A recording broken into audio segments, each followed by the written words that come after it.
આગામી ઉત્તરાયણ પર્વ દરમિયાન માનવ, પશુ પક્ષી અને પર્યાવરણને નુકસાન પહોંચાડતી પ્રતિબંધિત ચાઇનીઝ દોરીના વેચાણ સામે ભરૂચ પોલીસ દ્વારા કડક કાર્યવાહી હાથ ધરવામાં આવી છે. જે અંતર્ગત એસઓજી ભરૂચની ટીમે આમોદ વિસ્તારમાંથી પ્રતિબંધિત ચાઇનીઝ દોરીના 34 ફિરકા, જેની કિંમત ₹20,000 સાથે એક ઇસમને પકડી પાડ્યો છે. ઉલ્લેખનીય છે કે ઉત્તરાયણ દરમિયાન સ્કાયલેન્ડર્સ, સિન્થેટિક અને નાયલોન પ્લાસ્ટિકની બનેલી દોરીના ઉપયોગથી ગંભીર અકસ્માત અને પર્યાવરણને નુકસાન થતું હોવાથી ભરૂચ જિલ્લા મેજિસ્ટ્રેટ દ્વારા 22 ડિસેમ્બરથી જાહેરનામું પ્રસિદ્ધ કરી આવા દોરાના વેચાણ અને ઉપયોગ પર પ્રતિબંધ મુકાયો છે.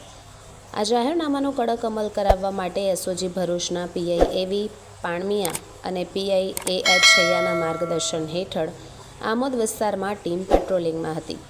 ત્યારે મળેલ બાતમીના આધારે આમોદ 4 રસ્તા પાસે ચેકિંગ હાથ ધરવામાં આવ્યું હતું.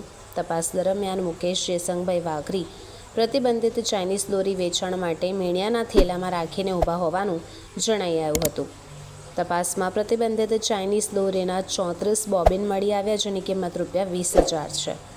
સદર મુદ્દામાલ કબજે કરી આરોપી વિરુદ્ધ આમોદ પોલીસ સ્ટેશન ખાતે BNS કલમ 223B મુજબ કાયદેસરની કાર્યવાહી હાથ ધરાઈ.